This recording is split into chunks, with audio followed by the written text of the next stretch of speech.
are you? What will make a success of this summit today? I can't tell you that. I don't know. It's there's nothing set in stone.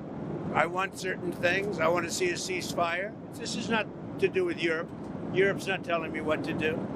But they're going to be involved in the process, obviously, as will Zelensky. But I want to see a ceasefire rapidly. I don't know if it's going to be today, but I'm not going to be happy if it's not today.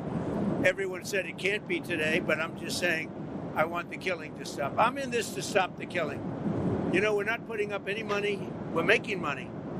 They're buying our weapons, and we're sending them to NATO, and NATO's sending us big, beautiful checks. But that I don't care about that. I care about it was a big factor when Biden spent $350 billion and got nothing.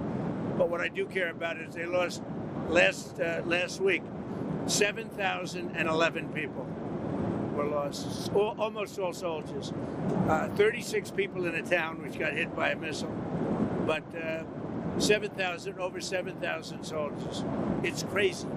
Could you describe a little bit, Mr. President, because I know you've had a lot of phone calls with President Putin. What's the difference in a face-to-face, in-person meeting? Look, he's a smart guy, been doing it for a long time, but so have I. Been doing it for a long time.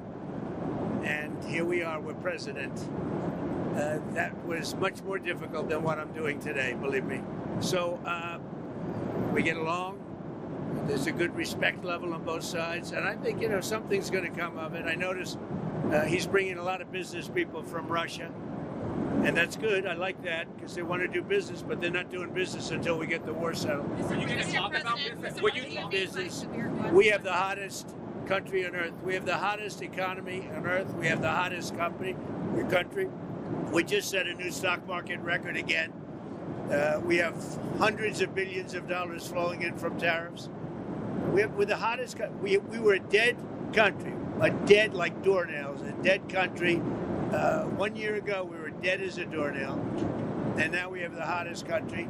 And he wants a piece of that because his country is not hot economically. In fact, it's the opposite. And China's not doing well economically, but look, I want everybody to do well. The war's got to stop and the killing's got to stop. Mr. President, what do you stop? Thank you for coming back to take questions. We saw that Russia continued its violence into Ukraine last night, launching even more drones. What did you make of that? I think they're trying to negotiate. He's trying to set a stage. I mean, in his mind, that helps him make a better deal. It actually hurts him. But in his mind, that helps him make a better deal if they can continue the killing. Maybe it's a part of the world. Maybe it's just his fabric, his genes, his genetics. But he thinks that makes him, gives him strength in negotiating. I think it hurts him, but I'll be talking to him about it later. It's on the table for discussions today, Mr. President. Are the territorial swaps on the table? Will you be discussing that? They'll be discussed, but I've got to let Ukraine make that decision. And I think they'll make a proper decision. But I'm not here to negotiate for Ukraine. I'm here to get them at a table. And I think you have two sides. Look, Vladimir Putin wanted to take all of Ukraine. If I wasn't president, he would right now be taking all of Ukraine. But he's not going to do it. Mr. President, what did you mean? Just one thing. What about the possibility of the United States providing security guarantees to Ukraine? Maybe. Along with Europe and other countries. Not in the form of NATO, because that's not going to, there are certain things that aren't going to happen.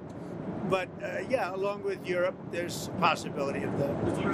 President, the number of business people that President Putin is bringing along, is that something that you want to discuss with President Putin at this meeting? Yeah, if we make progress, I would discuss it, because that's one of the things that they would like. They'd like to get a piece of what I built in terms of the economy. Just so you know, we were a dead country with our economy.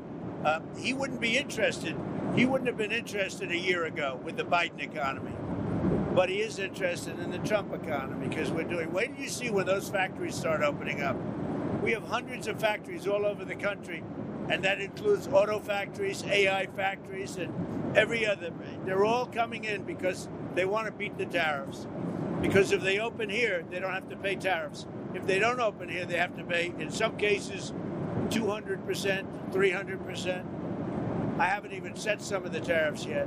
I'll be setting tariffs next week and the week after on steel and on, I would say, chips.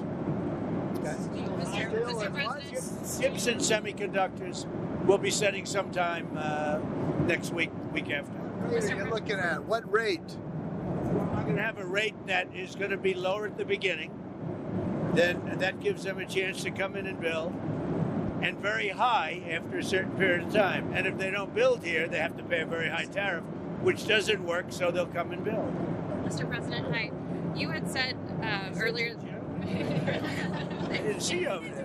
Isn't he a general? He's helping me out. He's a very nice. He's one of the few nice ones, actually. You had said earlier this week that Putin would face severe consequences if you get the sense from him that he's not interested. What do you mean by that? Economically severe. Yes, it will be very severe. I'm not doing this for my health, okay? I don't need it. I'd like to focus on our country, but I'm doing this to save a lot of lives. Yeah, very severe. Thank you very much, everybody.